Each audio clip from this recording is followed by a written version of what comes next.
there's reality where you know that your currency is going to zero.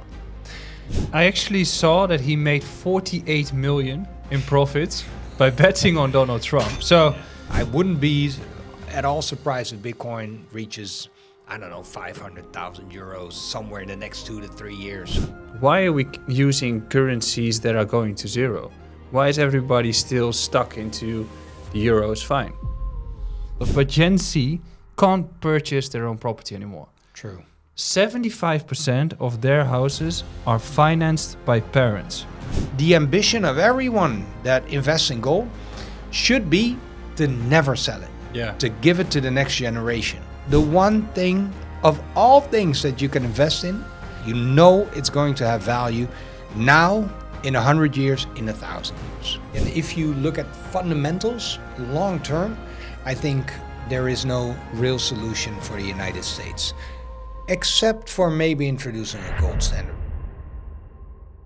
Welcome to our new YouTube channel, a podcast, which was an idea for multiple years, and finally it has become reality. New Era Finance is going to be our podcast where we've got Trump being elected, we've got Bitcoin all-time highs, we've got gold all-time highs, and there's going to be a rocky road for the coming few years. So that's why I wanted to create a podcast to share our knowledge with great guests to help you on your journey through the financial ecosystem and world.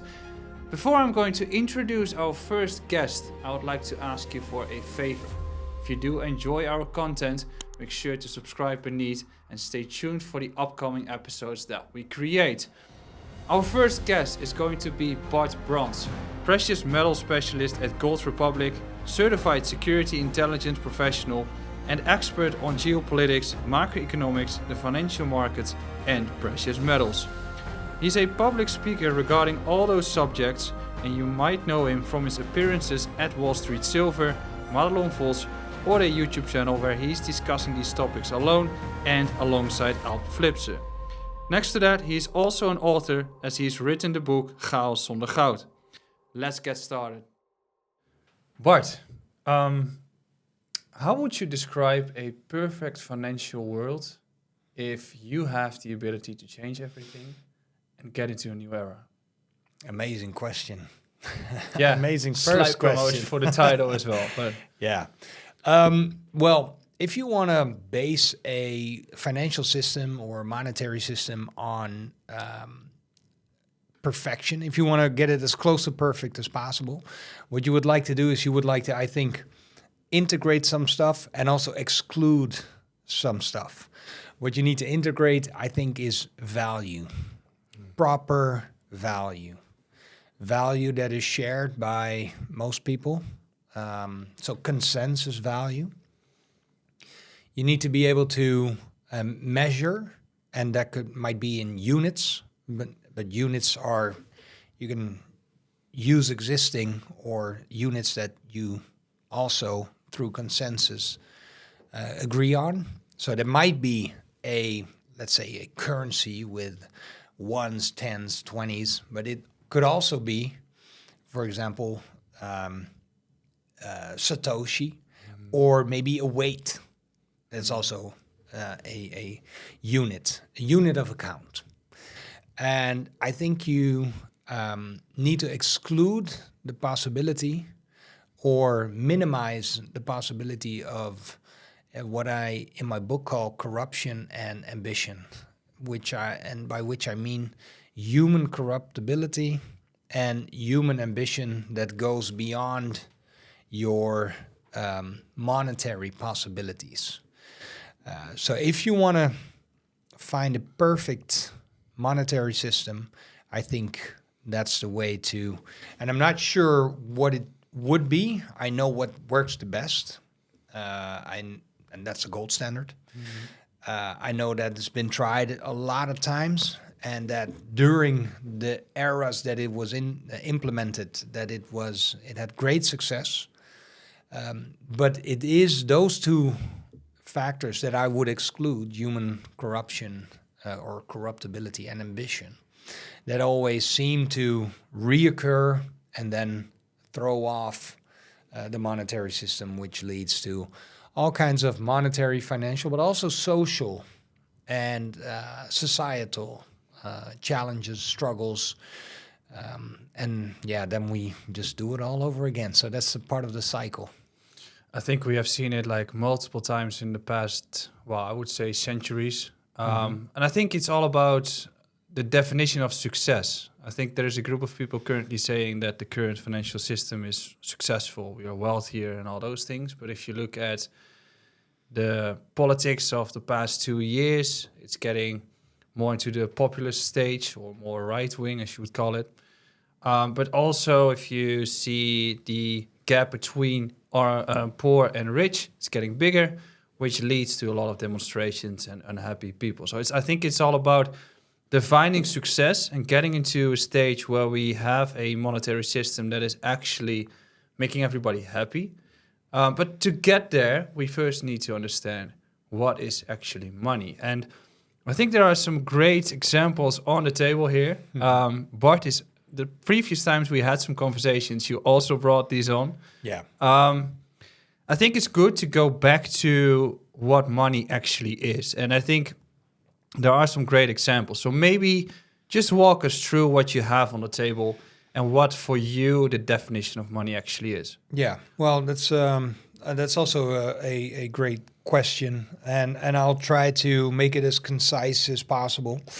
Well, on the table are a couple examples of currency and also examples of money. And so what is money? How do we define money? I think money has characteristics. And if you ask someone what money is, then you might get 100 different answers. But in consensus, we believe that money has to abide by a couple characteristics. And the most, I think, well-known are it has to be a unit of account. It has to be recognizable. It has to be divisible. It has to maintain value, and preferably it has to be scarce. Well, if I take, for example, well, let's take this for example. This is 1 million units of the Venezuelan bolivar. Well, this is just one small piece of paper, and it says 1 million. So in Venezuela, I would be a millionaire. Where we are recording this in Amsterdam, if you have 1 million of our local currency, then you would be rich, you could say. If I go to a supermarket with this 1 million bolivar paper, then I cannot even exchange it for a roll of toilet paper because that's more expensive. So you could say that 1 million bolivar is not the same as 1 million euro. And in the Netherlands, you couldn't even exchange this anywhere. So this is not recognizable or accepted in Europe. The same goes for, let's say, this 10 billion Zimbabwean dollar note. Yeah. So I've got one of those as well. It's crazy, actually, if you look at it. I made you a billionaire a couple of years ago. That's true. I remember. So, it's this is a more extreme example of how you can put zeros on a piece of paper and say it has a million, billion, zillion, quadrillion, whatever illion you want to call it. But that doesn't mean that the actual paper has value. So that's why I always try to maintain a strict division between currency and money. So money has to be scarce. These pieces of paper aren't scarce. It also must be a unit of account, but not only in their respective countries, within the respective borders. Ideally, you would have a unit of account that is universally recognizable. So, and that's where I think, if you take all these characteristics and you combine them, then there are only two forms of real money. And I also have examples of those. This is gold and this is silver. So, for example, I have an ounce of gold here. This has a value measured in euros. It also has a value measured in US dollars or British pounds or whatever currency you want. And the beauty of this is, well, first of all, I can take this anywhere. And wherever I take it, people will recognize it as gold. They might want to test it, but they will recognize it as gold. And they will recognize its value. And why do they recognize its value? It's because it's universally recognizable. It is also universally accepted. It is also very scarce. So if you take all the gold in the world that we have mined over the past 6,000 years, then you get a cube with measures of around, let's say, 22 meters. I'm not sure what that is in foot. I think it's about 3 times in feet. So let's say a cube of 70 feet on each side. So that I think that is an astonishingly small amount of gold for the 6,000 years that people have been using it as money. And so therefore, we could say that all the characteristics that we apply to money, that we want and need in money, are integrated in this beautiful golden metal. And that's why people have been using it for 6,000 years. And of course, also the scarcity also guarantees the lack of inflation, or it's even is deflationary, because you can print currency. You can print pieces of paper and put any number on it that you want. You cannot print gold. You have to mine it. It is a very labor-intensive, costly endeavor to mine gold, and therefore it has intrinsic value. You can use it in all sorts of jewelry. You can use it in technical, in industrial processes. So and it's divisible as well. And that's what I brought these for. These are gold back. And there's a small American firm that makes these, produces these. I think these are the most interesting ones. They are. They are. Because this is, when people say we cannot go back to a gold standard, they always cite the impracticability of gold. So they say, I cannot go to the supermarket with an ounce of gold and then you could buy the whole inventory of the supermarket. True, that's true. But this is a solution for the argument of saying that gold is too valuable to purchase your daily groceries with. Because this is, for example, this is one gold back. So this is not measured in a unit as, for example, a currency does, 1, 10, and euro or whatever currency. This is a weight. So one gold back is 1,000th of an ounce of pure gold. Yeah. And they just, what they do is, sure. And what they do is they laminate it. So you can use this for years. You can just put this in your wallet and you can exchange this for a product or service. And then, of course, you have the 1 gold back, but you also have a 5 gold back, which is 1/200th of an ounce of gold. And then you also have a 10 gold back, which is 1/100th of an ounce of gold. And then it goes up to 50, I think, or maybe 100. And I think this is a perfect solution to the reintroduction of gold as money. And I also have a very old example. It is a Dutch example of, you could say currency backed by money. And that's this. This is from 1938. This is all from my own collection. But I'm very proud of this one because this says 2 guilder 50, which if you have, if you probably have had some guilders in your hand as well. And 2 guilder 50 was backed, this 2 guilder 50 was backed by silver. So you could exchange it, you could go to your local bank, hand over this note, and then you would receive in value 2 guilders and 50 cents in silver, physical silver. So I think this is also a solution, but a not as desirable as this solution, because this is open to corruption and ambition. Yeah. And this is a lot less, because this is just gold, right? You can pay with gold. And this is currency backed by silver or gold.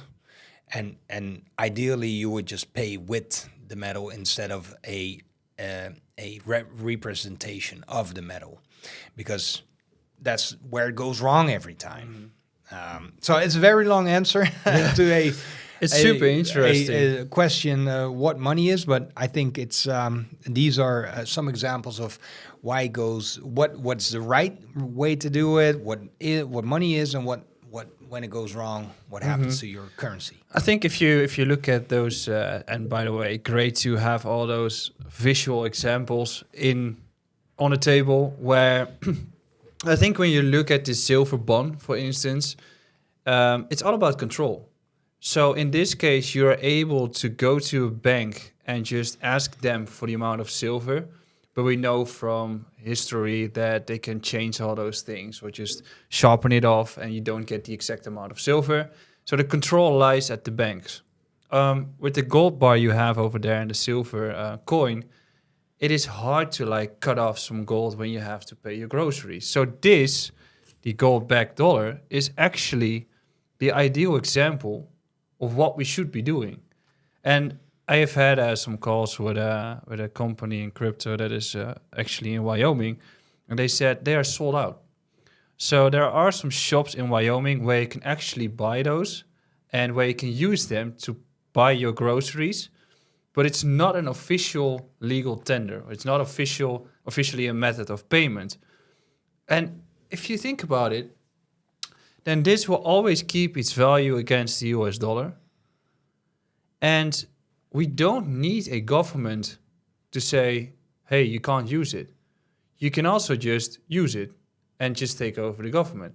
That is probably the question that I'm going to is, why, if this is the ultimate solution for everybody to just keep your living standard or to have actual money in your pocket, why are we using currencies that are going to zero?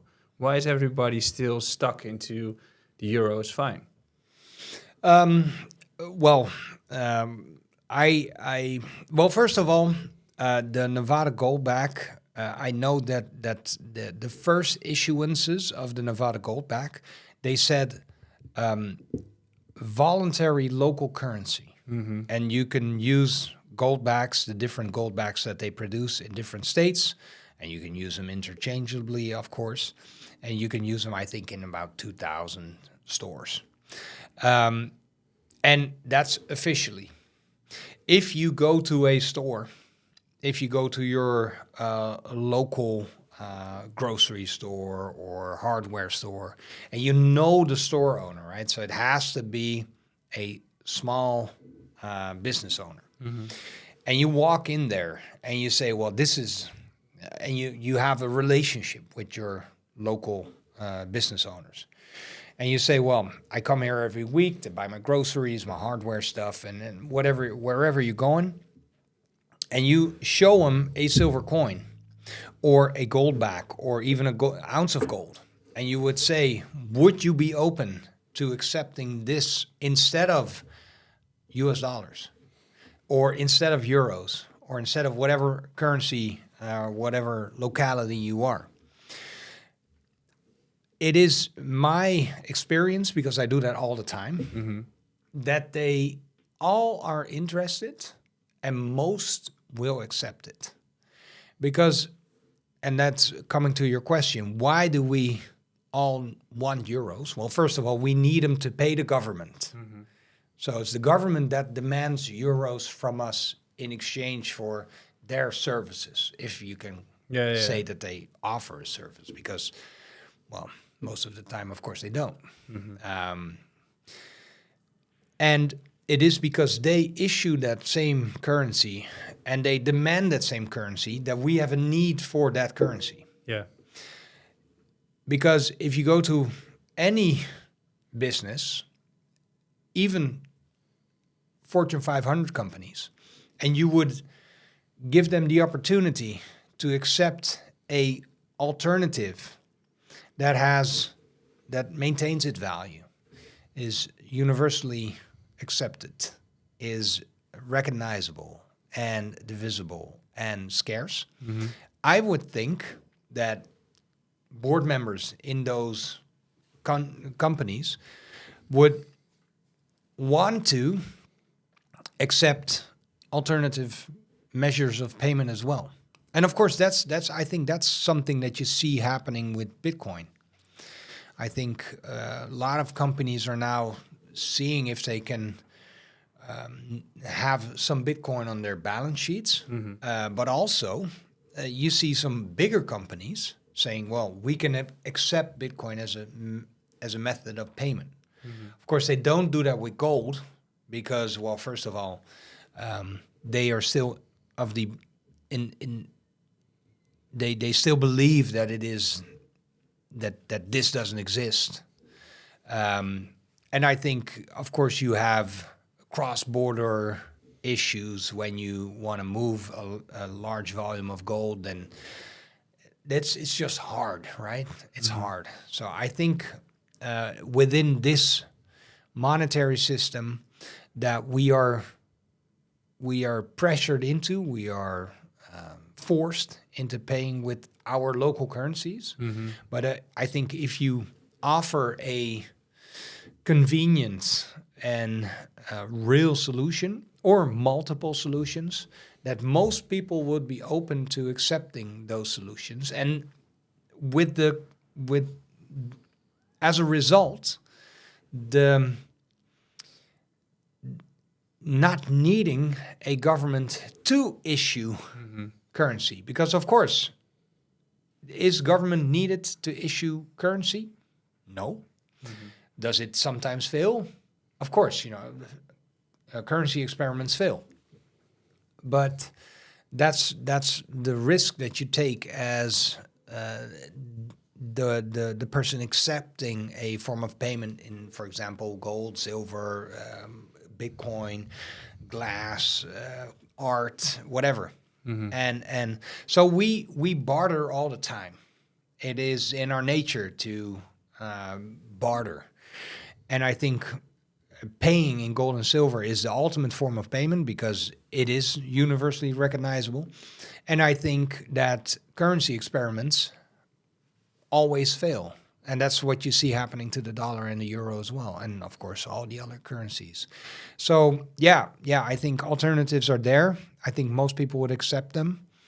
But I also think that with a monopoly on violence, governments have a very big stick to hit us with if we don't, for example, pay them in the currency that they demand. Yeah, and I think ultimately it's all about control as well. I think currency experiments have been existing, and of course I've got a Web3 crypto background, so I'm more on the Bitcoin group than on the gold group, in the sense that I'm a young generation that jumps into an asset that has a higher upside. But if you look at it, then for instance, we've got the Bolivar and the Zimbabwean dollar. We've got it here, which if you correlate that to crypto, you could say Terra Luna, which was a cryptocurrency stablecoin experiment that completely collapsed in a matter of weeks. And with the currencies that we have, those are collapsing over decades. And slowly but surely we can see that in the US, the currency is defaulting as well. While on the other hand, we've got examples like the gold-backed dollar, but we have also got Bitcoin that we can just easily transfer over and everybody can use it without the control of the governments. And I think the issue with paying with gold, for instance, for shops or for groceries, it's very hard for the shop to transfer it back towards euros. It's very costly. Am I correct on that?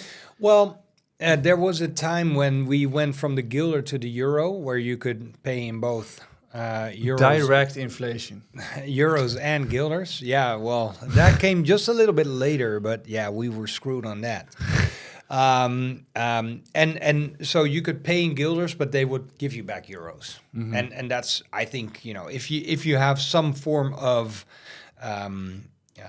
transfer where you could say, well, for example, you want to buy a car, it's half a Bitcoin, you pay them half a Bitcoin, but you get back, I don't know, $500, and then you just get paid back $500.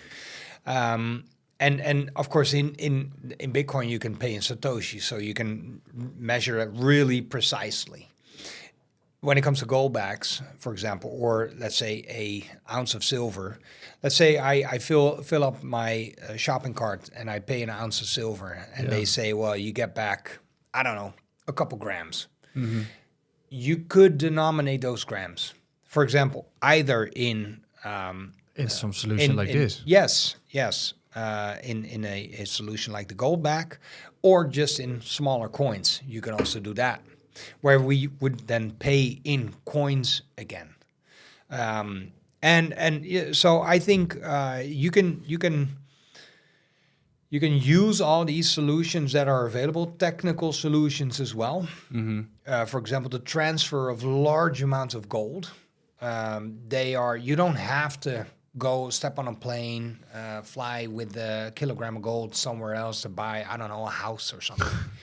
You can transfer ownership of 1 kg of gold to the place where you're buying the house, retrieve the gold there, pay the vendor, and be the owner of, for example, a house.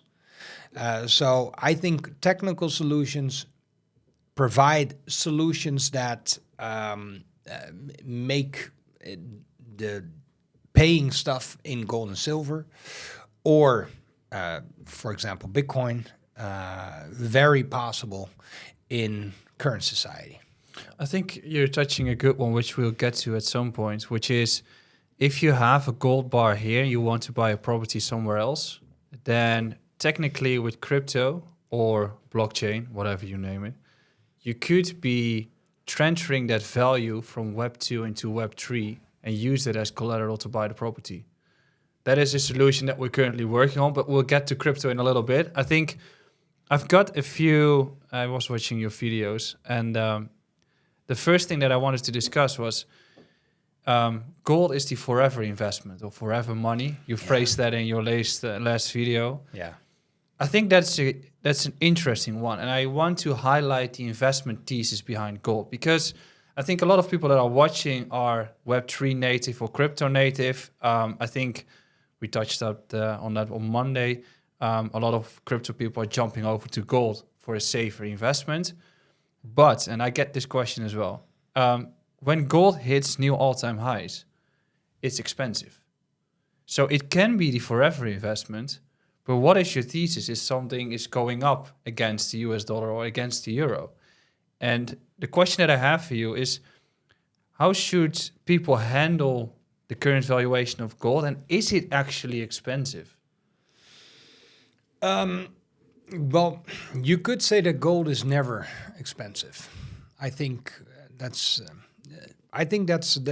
fair to say, because when I spoke to customers 5 years ago when gold was 40,000 euros a kilogram, they would say, "Well, it's so expensive," and now it's 80, and they say, "Well, it's so expensive," and meanwhile, you see, if you take a fundamental analysis of our economy or the macroeconomic monetary system, then you know it's going to be much more expensive because our monetary system is ending. And the reason why I say gold, but also silver, are part of your forever investment is we have a track record. And, well, we've known each other for, I don't know, 7 or 8 years now. Yeah. And we met through Bitcoin. So we were investing in Bitcoin. I bought my first Bitcoin in 2013. So that's a while ago. And so it's not that I'm anti-Bitcoin. but I really see Bitcoin as a solution to our current monetary system. But of course, if you are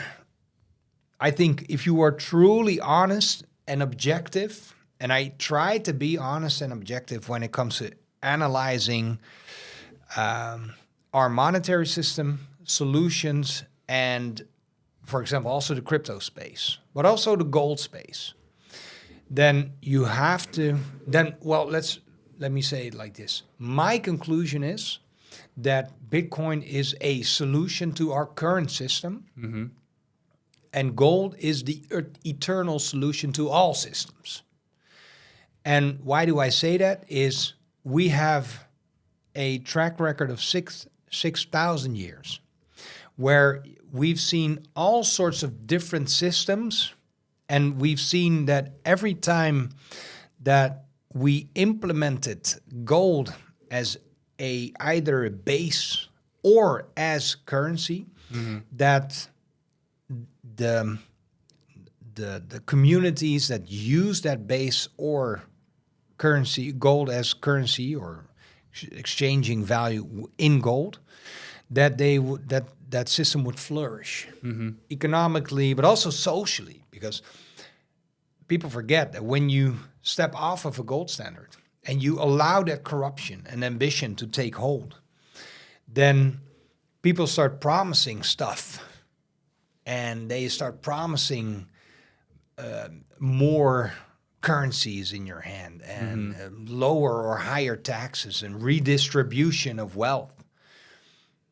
That creates all sorts of social issues. And for example, in the Netherlands, we have this extremely tight housing market, where you have to pay up the wazoo if you want to buy a house, and you don't earn more than, let's say you're alone and you want to buy a house, and it's just a regular house. If you don't earn more than 100,000 euros each year, then you will not be able to buy a house. So everybody within, let's say, the middle class and even the upper middle class it is impossible for a huge amount of people to buy a house. And then, of course, there are no houses built. And that's also, so all these social problems have as a root cause mismanagement of our monetary system, mismanagement of our currency.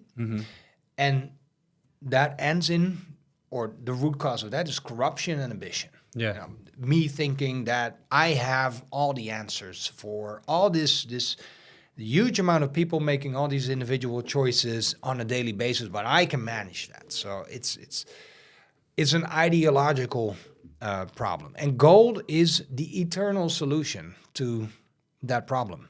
Combined now with technical solutions where you can transfer gold digitally, the ownership, if you have gold, someone has a stack of gold here, someone has a stack of gold there, we transfer the legal ownership of it from one person to the other. I can travel in a plane, and well, there I have my gold.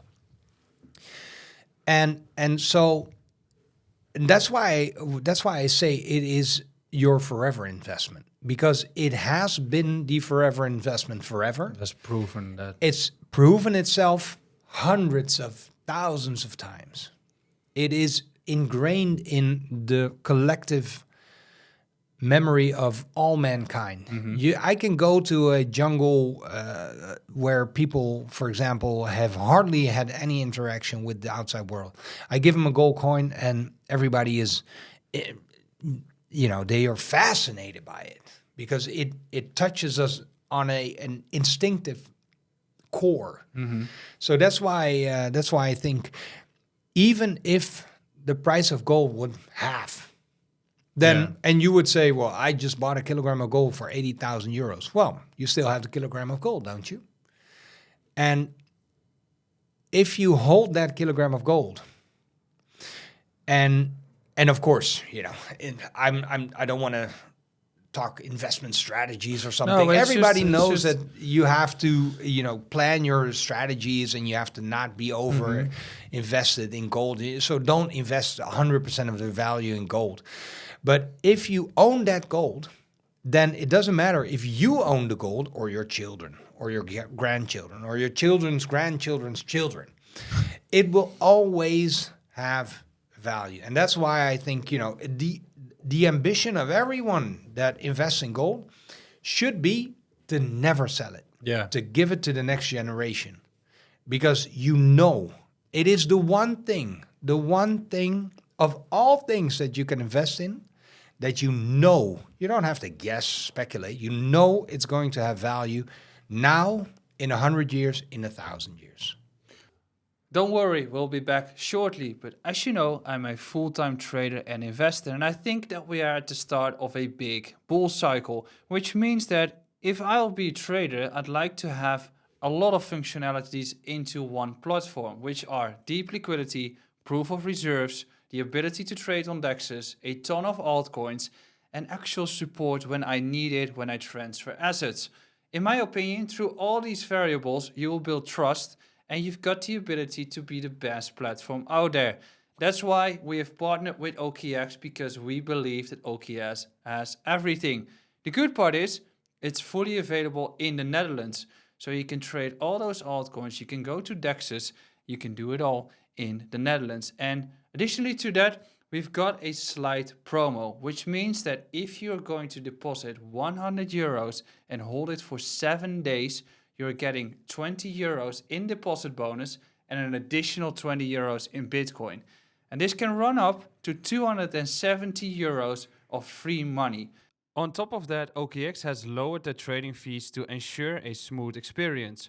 On Bitvavo, the maker fee is 0.15% and taker fee 0.25%. With OKX, you will get a maker fee of 0.08% and taker fee of 0.10%. In that way, you will get a strong deposit bonus and you will get lower fees. Go to okx.com/join/newerafinance and sign up your account there. It takes 1 minute. The KYC is super smooth. So go towards okx.com/join/newerafinance. And the good part is, if you don't like it, you can just take your money away to your old exchange. Let's go back to the conversation. I want to bring up a different topic, which is Donald Trump. Yeah. We before we wanted to do our first podcast, we were like, oh, the elections are coming in, so we need to take it after the elections to see what the result will be. I think, again, basically the same as what we've seen in the Netherlands. The polls prior to the elections, yes, thank you very much. The polls prior to the elections were saying that it was very tight. When the end result is basically Trump has won everything. He's won the Senate, the Congress, the House, the Supreme Court, the popular vote. Harris actually lost votes in almost every county compared to Biden. Yeah, in every county. Every county, yeah. I was at a comedy train last Wednesday where, first of all, they were laughing at the Bitcoin price in the all-time high, and people were saying you should sell. Well, I've got a different thesis. But also people are a little bit fed up with the fact that Trump has won, which technically might be true if you're living in Europe. But it is, as a matter of fact, he is going to be the next president. What's that going to mean for the world, for the markets, for gold? We've seen a reaction already. Yep. We've seen a reaction with Bitcoin. What do you think is going to happen in the next 4 years? Well, yeah, let me first respond to what you said, right? Because one of the things that we, especially in Europe, but also in America, if we look at what the news just tried to force us down our throats, right? It was just a repeat of 2016. And I think most people also in Europe are starting to see what this system is and how it is trying to create this false reality. Because like you said, it was neck and neck in some polls, Kamala Harris was winning. And it was a clean sweep, right, by Trump. It was. Yes. It wasn't even close. He won all the swing states. He won everything. So saying, and I knew that actually, because I don't watch any mainstream media. I don't listen to the radio. Sometimes I try to listen to analyses of these pundits, right? And on, for example, our business radio network. And I listen to these guys and I think, well, I don't know where your head is. Must be somewhere where the sun don't shine, because how can you say what you're saying? And do you actually believe what you're saying when it comes to these political movements? And so either people are so indoctrinated and the propaganda that they are spewing is also the propaganda that they believe themselves. So you can internalize propaganda, right? And then believe it and believe what you're saying. And then it was fascinating, by the way. It's always fascinating, because in 2016, as soon as Trump came down the escalator, I knew he was going to win. I actually bet on him winning, and I 10x'd my. I could have 100x'd my what I put in, but I put it in too late. But I 10x'd anything. There's a fun fact on that, by the way. I just heard it from my team. We've got a prediction markets in crypto, which is Polymarket.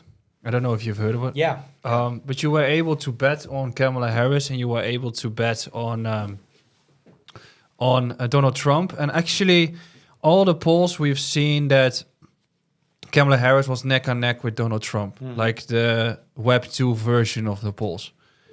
But when you go to Polymarket, he was leading by, I guess it was 60 to 70% all the way. But that's because one big guy from France was betting on Donald Trump. And I actually saw that he made 48 million in profits by betting on Donald Trump. So some people knew that this was going to happen. But like as I said in the previous question, what does this mean for the future of the world? Yeah, well, I think, first of all, let's talk about gold and the gold markets, because we've seen a correction. And I actually predicted that this was going to happen because, well, first of all, we've seen amazing gains, right? Beginning of this year, the price of gold was 60,000 euros for 1 kilogram. Now it's 80, which is just, in terms of gold, an amazing gain. And then correction is not inevitable, but it is very likely. Plus, if you look at the first term of Trump, between his election and his inauguration, we saw a correction in the gold market of around 5 to 10%. And I think the same is going to happen now. So I think a temporary correction in the price of gold is already occurring. I'm not sure how long it's going to last, because the Fed funds rates is going to be lower today again. So we see fundamental analysis where I think the case for a high gold price is still there. But I think risk on is now the trade to be in. And you see that, I think, in Bitcoin. Yes. Bitcoin just hit a new all-time high, which is very nice for you and also very nice for me, because I own Bitcoin. Well, technically, I don't have any Bitcoin. I know. That's true. But you see all the altcoins also. Yeah, really, they are great. Yeah, they're doing good as well. So, I think we're happy on both sides. I am very happy on the side that gold has done as spectacular as it has done. And I think the fundamental case for gold is still there, because fundamentally nothing has changed. The national debt in the U.S. is still $36 trillion. I've got the number here, yeah. I was about to say it. And the Fed rate is still going down. Inflation is still high. We have the same problems in Europe. We have China really collapsing economically. So we have worldwide the same fundamental problems, and those are not going away with a new president. But the optimism right now, and I actually enjoy that optimism, that makes our risk on Yeah. investments more valuable. I love it. I think that optimism is also needed to rebuild. So we need to believe that there is something better around the corner. And I think that something better includes something when it comes to gold. But I do enjoy this risk on time. And so I'm really happy that I'm invested accordingly. When it comes to, for example, geopolitics, I think the choosing that the American people chose Trump as president is very, very good, because he's going to end the war in Ukraine. I think, that'll be done in. He will be inaugurated the 21st of January. I think even before that, negotiations will start, and somewhere in March or April, It's going to be done. It's going to be decided. And I don't say that as a Putin lover, or I want to, that's all, and I'm impervious to all that propaganda, name calling. I don't care. Mm-hmm. It is because hundreds of thousands of kids are dying, and I hate that hundreds of thousands of young men and even women are dying in the most excruciating ways on a battlefield that is being artificially maintained through a proxy that is called the United States. Because without funding of the United States, this war would have not even started. Mm-hmm. It would have been over within a week. And I don't have a dog in the fight when it comes to Ukraine versus Russia. There are conflicts all over the world that most people that are crying about Ukraine and Russia, they don't even know that these conflicts are going on. Mm-hmm. But they are in Africa, in South America, in Asia, and they don't care about those, So the hypocrisy is stunning. But because it's Russia and Ukraine, and everybody is writing about it. It's in Europe, so. And of course, it's on our doorstep, you could say. But I mean, it's things happening in Armenia or wherever. But there are more conflicts, exactly, on the European continent. So the hypocrisy is stunning. And if we would have just not have gotten involved in it, it would have not escalated. It would have been over in, I don't know, a week or maybe a month. And now what do we now have? We have hundreds of billions of dollars and euros going into the weapons industry, and we have thousands of dying and kids people, dead. Basically. Yeah, guys that are dragged off of the streets and just thrown into this battlefield, dying within days or hours after they were taken from their house. So, I hope it ends as soon as possible, and I think Trump is going to end it. I think that's a good point. I think in his previous term, he also decreased the amount of soldiers in all the countries, and that's one of the things that he wants to do. But if we're looking at the expenses, he's got 36 trillion in debt to handle. Technically, the FOMC or the Fed is not part of the government. It's an independent organization. Yeah. Which is going to do the rate cuts again, but then still having such amount of debt. The second largest cost yearly for the government is basically paying interest rates on their own debt. He needs to tackle that. So in the sense that Trump just became the next president, or in January he will be, what does it mean for the debt level?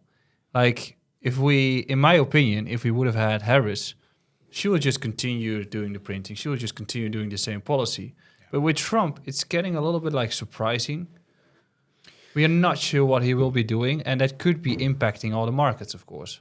Yeah, what's your view on that? Yeah, it's going to impact markets, and it's already impacting markets. Well, first of all, risk on optimism. Second, the correction in gold. And the which is- yields are going up too because people expect economic growth to be happening. Yeah. So I think because he promised tax cuts, but he Yeah. also promised he's going to pay down the debt. And there are a couple ways that you can do that. But then again, if you look at fundamentals long term, I think there is no real solution for the United States, except for maybe introducing a gold standard, which would mean that you take the gold that you have, let's say they have 8,000 tons of gold, and you would just inflate the debt away or inflate the value of gold to make the debt go away. Yeah. And that would mean, well, first of all, I'm not sure if $50,000 ounce of gold or something, some astronomical. Extremely high numbers. Yes, some extremely high number, but it would also mean an extreme haircut for everybody that has that debt, that owns that debt. Because, you can buy an ounce of gold now for 2,500 euro. And if that same ounce of gold would be valued at, let's say 50,000 euro, that would be fine for me because I own gold. But if I don't own gold and suddenly the value of my debt compared to gold goes down 99%, then of course, I'm not really happy with that. So when it comes to the fundamental analysis, I think Trump is going to have a big problem when it comes to paying down debt. He can do it by, for example, drilling oil, but oil price would collapse. He could do that by using all commodities that are found in the United States and sell those commodities in open markets. But that would just make whatever he wants to sell to pay down the debt, it would collapse in price. And yes. And so there's no real solution to paying down the debt with something that he has or the country of the United States has, for example, in the ground, because they have the largest oil reserves in the world. So he could just say, well, we're going to pump oil. But what would that mean for the price of oil? Well, he's got a different solution, right? He went to strategic Bitcoin. Yeah. So he went to Bitcoin Nashville. Yeah. I think it was June, July, somewhere in the summer. And he technically announced that he wants to have a treasury of Bitcoin, Yeah. the Bitcoin strategic reserve, which I hope he does. I hope he does too. In some way, I do, yeah. Which would make the USA the second country after El Salvador to have a strategic reserve in Bitcoin. Yeah. I think that's a good thing because if you mentioned he's needing to sell commodities in order to pay back the debt, I think basically through that you will be devaluing your US dollar in some way. That is going to be helping the cause of the BRICS or Russia, China. So he basically understands that he doesn't have any other solution for the fact that he has that amount of debt to deal with. What's your view on the fact that he is looking to get the Bitcoin strategic reserve? Because that astronomical amount of numbers could happen to Bitcoin if he does it. I really subscribe to some of the analysis when it comes to Bitcoin. So that's why I own Bitcoin. I don't own Bitcoin because I have used Bitcoin in the early days to buy stuff actually. So if I look back, very expensive now. If I look back, I paid astronomical amounts for the stuff that I bought. But anyway, I think it helped broaden the ecosystem as well. So, if I wouldn't have bought it and everybody would have just held on to it, then it wouldn't have the value it has now. So I think I helped myself as well. But a strategic Bitcoin reserve, I hope he does. I think it is good for the space. I think it also is a competitor to what we're going to do in Europe is the introduction of a central bank digital currency. I don't want a central bank digital currency, so I think creating a really good alternative in the form of a strategic Bitcoin reserve by the United States, and therefore also saying we reject the the notion of a central bank digital currency, I think that would be very good for freedom, for the lack of or taking back control. And I think it would be also very good for the Bitcoin price. So the price of Bitcoin might go to, I don't know. I think Plan B's analysis are always pretty good, stock to flow model. So I wouldn't be at all surprised if Bitcoin reaches, I don't know, 500,000 euros somewhere in the next 2 to 3 years. I wouldn't be surprised. I would be happy, but I wouldn't be surprised. So let's say that happens. But then if the United States starts to, what if they want to pay off the debt? They need to sell. They need to sell their Bitcoin. So if you have a strategic reserve, you hold on to it. You have to hold on to the Bitcoin. You can't sell them, or you have to sell them really sneakily, right? So you have to sell them without anybody knowing you sell. So when it comes Which is impossible if you hold Bitcoin. which is impossible, and also even if they would, let's say, I think the United States has 200,000 Bitcoin right now. I Something. think even more, actually. They are the largest holders now. Well, let's say they It's have, a difference between the ETFs and the States. let's say they have 500,000 Bitcoin. Then they would have to sell. You could sell every Bitcoin there is, and you still wouldn't make a real dent into the national debt. So the price of Bitcoin would have to 10x or 100x before you even have a serious amount that you could pay off your debt with. And then of course, selling, and then we go to interest rate policies, for example. You can't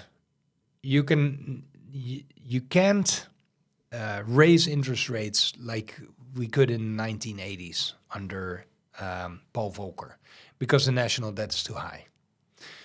Because like you said, the second largest payment of the United States government is the interest on the national debt. Just the interest. Ridiculous. $1 trillion every year. So it is a astronomical amount. It is the GDP of more than most countries in the world, and they pay it only on the interest of the national debt. So there is no good solution here. People have to experience pain.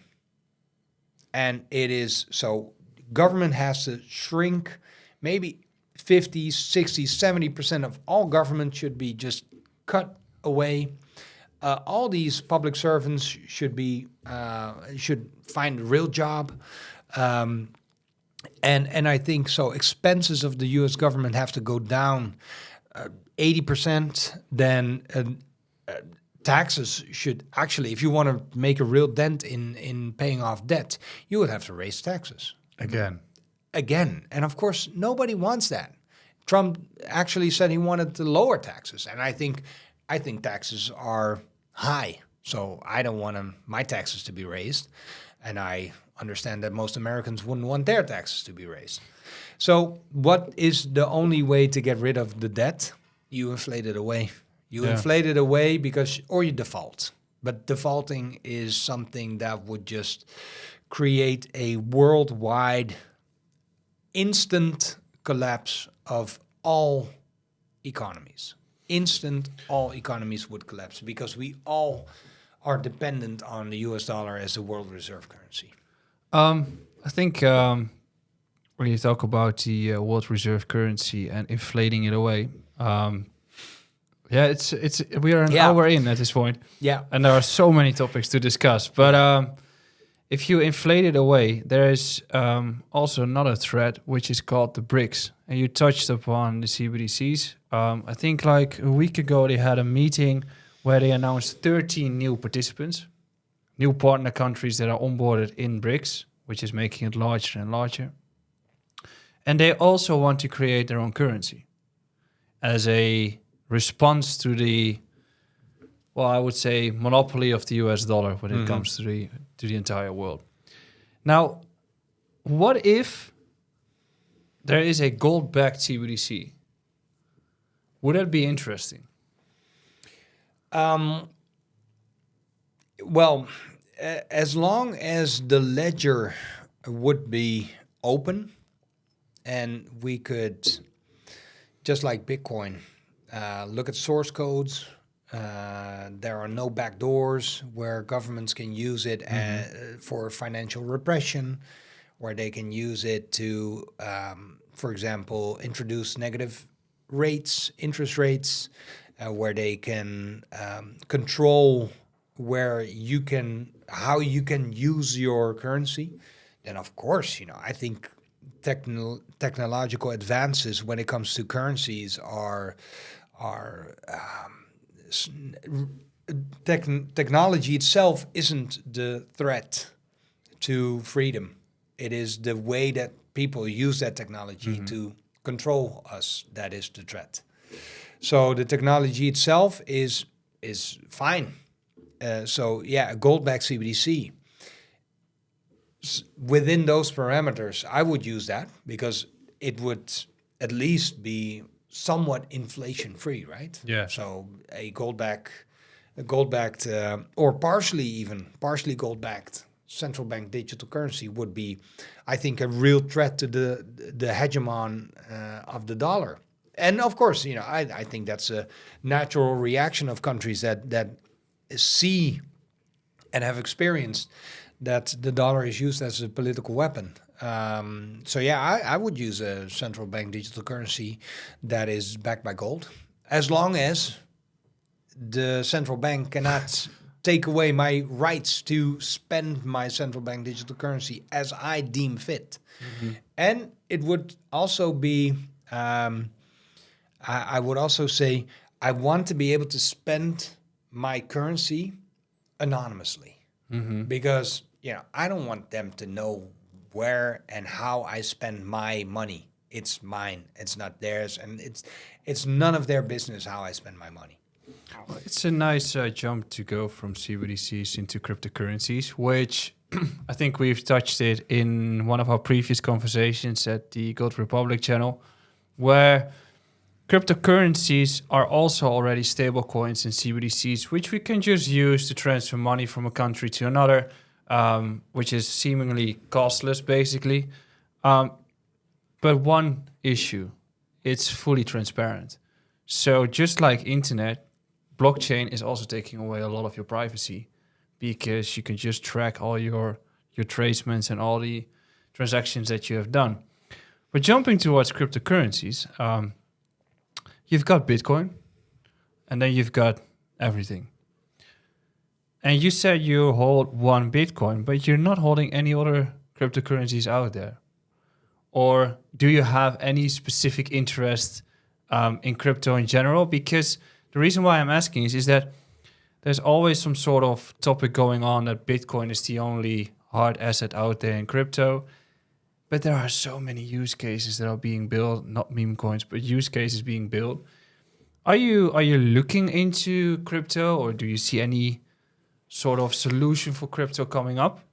Well, let me say, I think I have Bitcoin, but I also have crypto.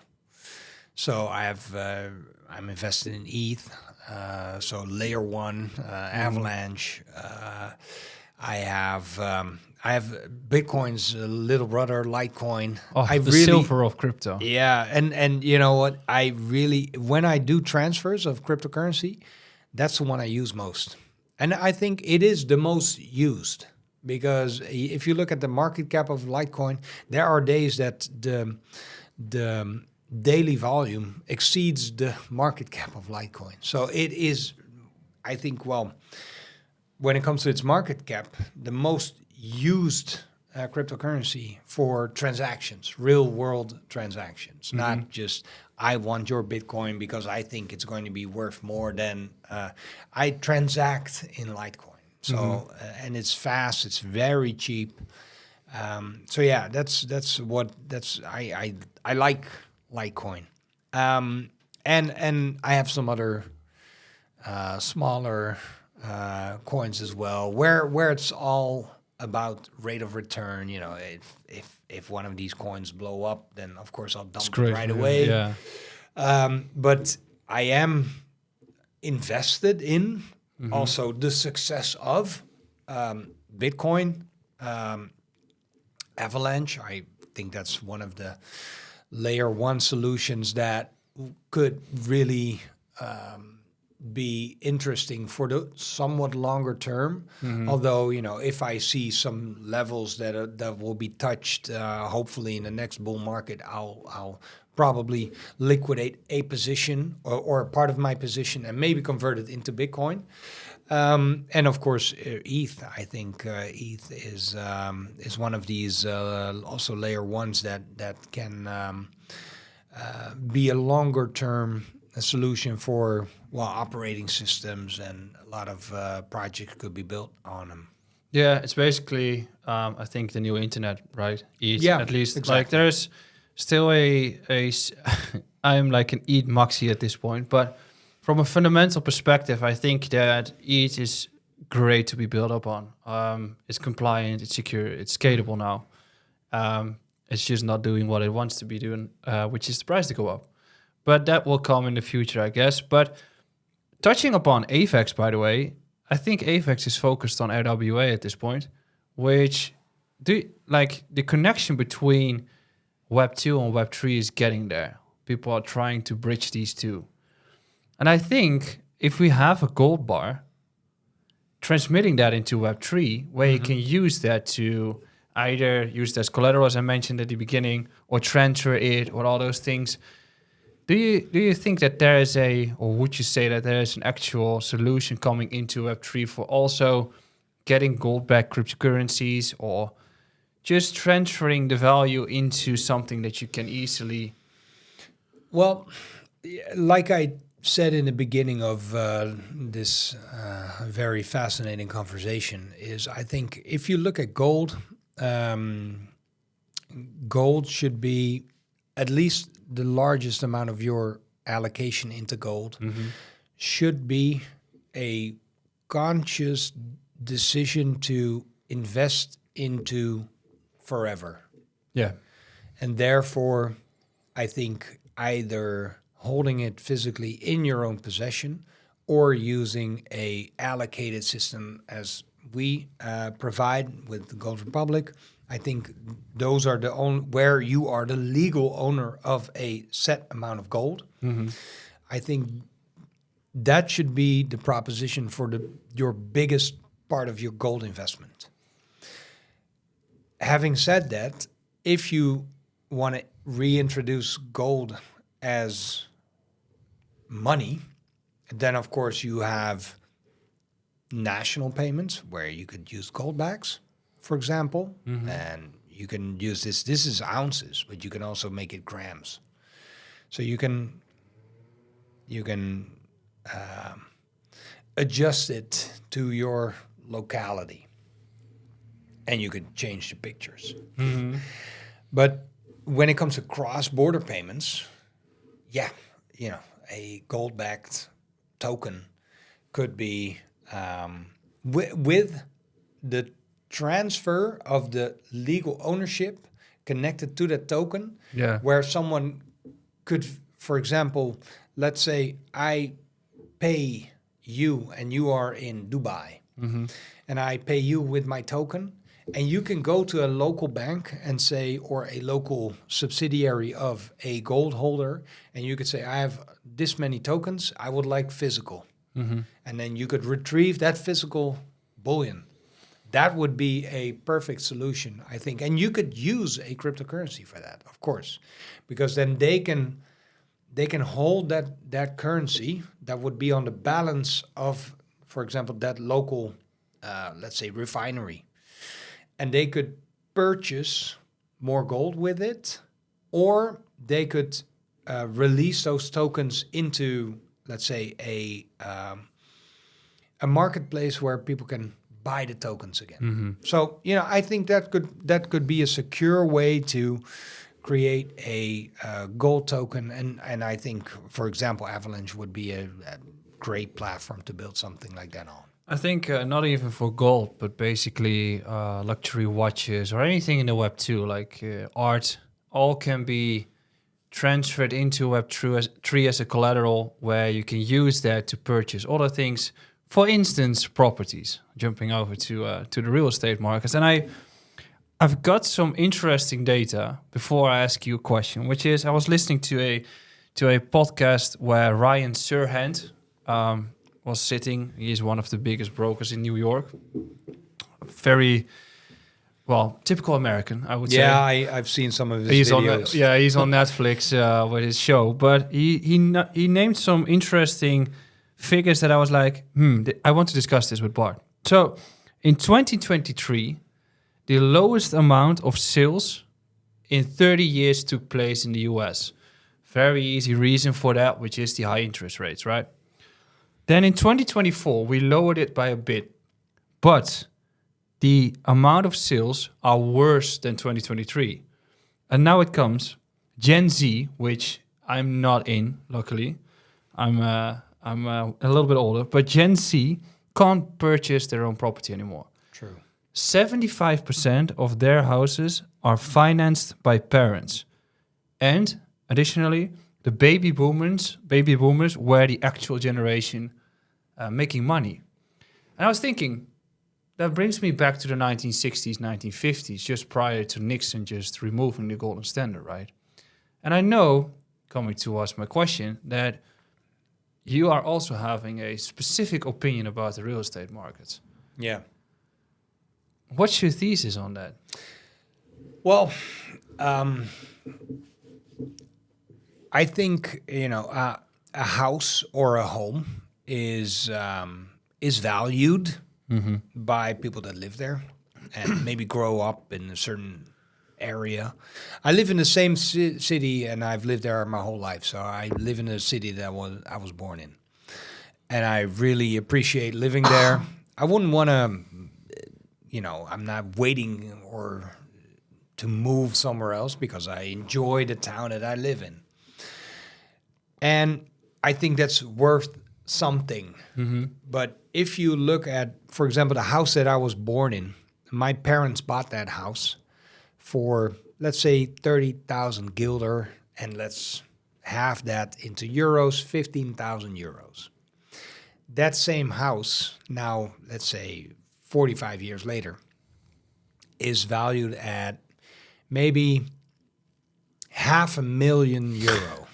So something that they bought for 15 is now 500. So that's more than a 30x in, let's say, 45 years or 40 years. I think when it comes to what a house is a small piece of land, some bricks, of course, and you have to put in some. It's material and it's labor. Does that represent does the added value in real estate represent the value that bricks have gained, labor has gained, all the other materials that go into a house have gained?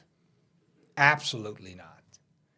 Absolutely not. I know that in the Netherlands, the price of just the land has gone up by such a huge amount that nowadays more than 50% of the cost of owning or building a house is the land. And that is all government, right? It's the government that says this land is so much, we bought it from a farmer and we're now going to ask you for this.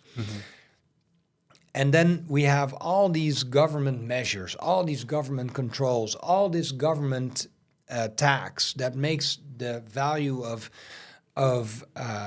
real estate totally, it's insane. It's really insane. And if you look at the world, and if you look at whole continents, and you see there are continents in this world, and ancient continents where you can see all these ruins of people that have lived there, hundreds of thousands of people, and nobody lives there anymore, and the ruins are worth zero.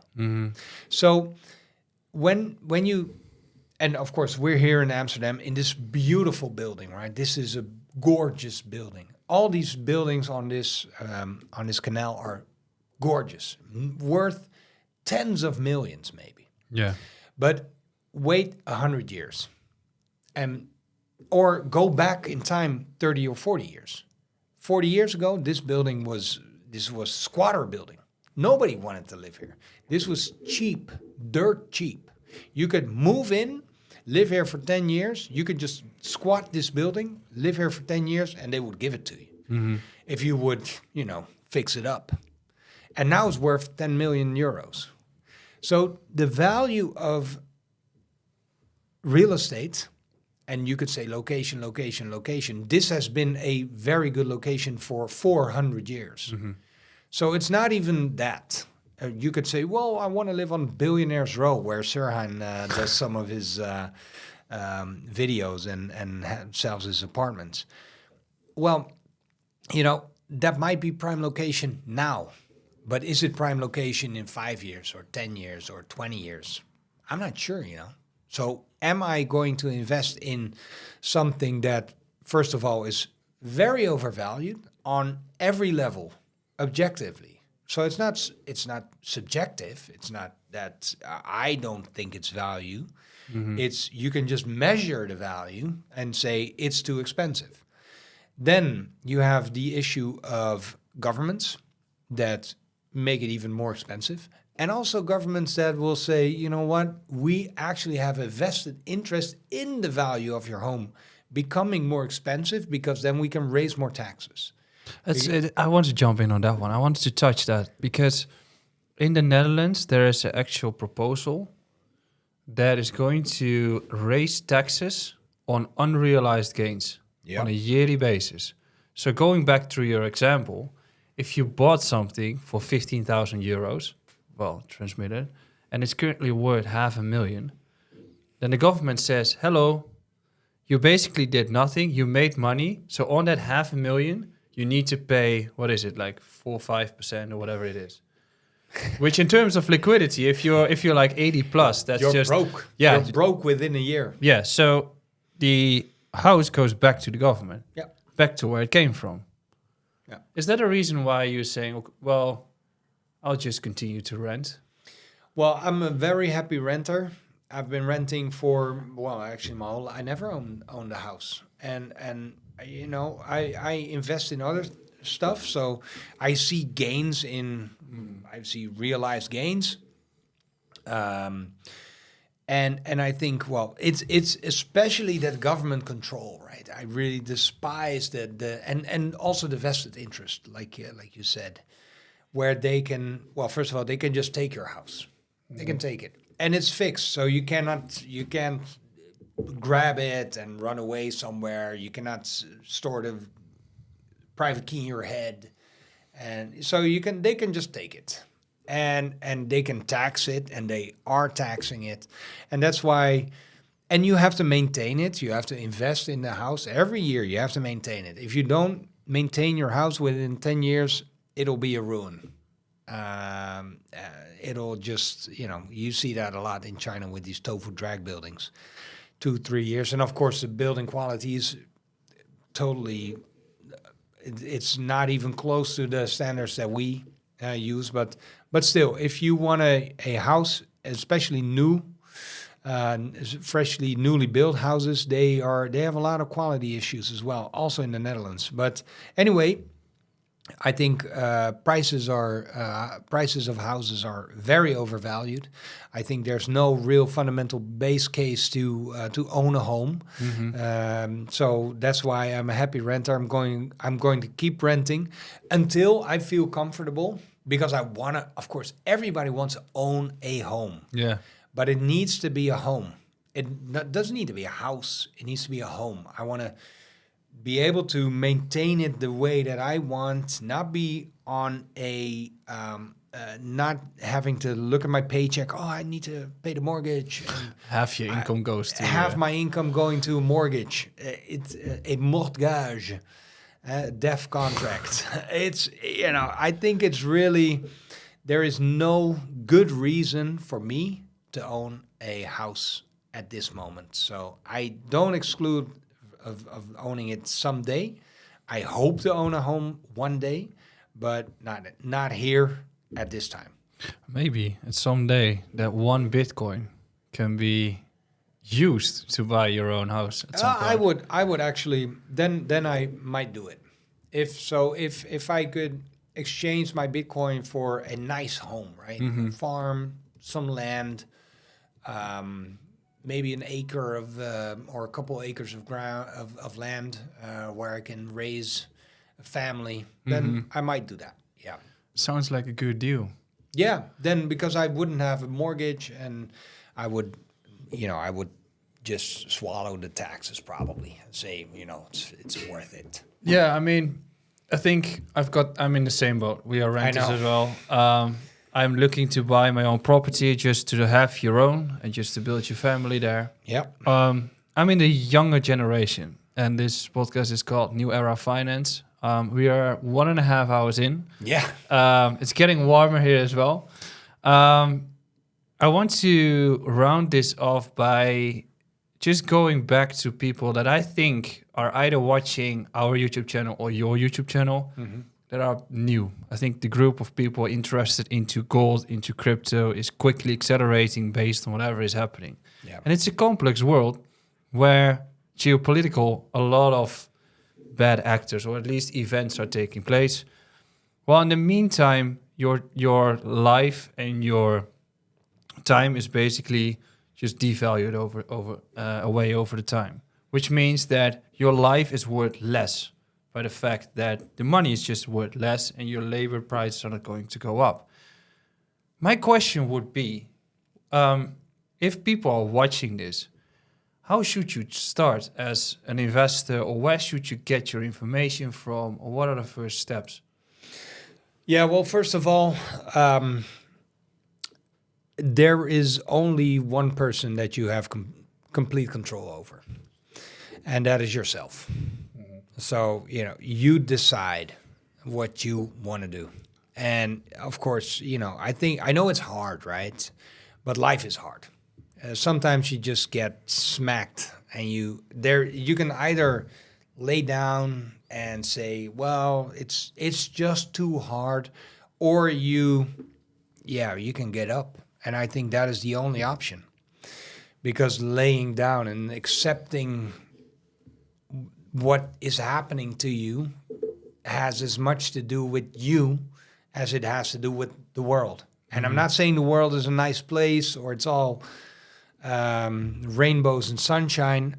Sometimes the world is a shitty place. But you are the one that has the ability to control the outcome of what happens to you. And so just some pointers. If you don't have a job, find one. And, I've had all sorts of odd jobs before I became what I am.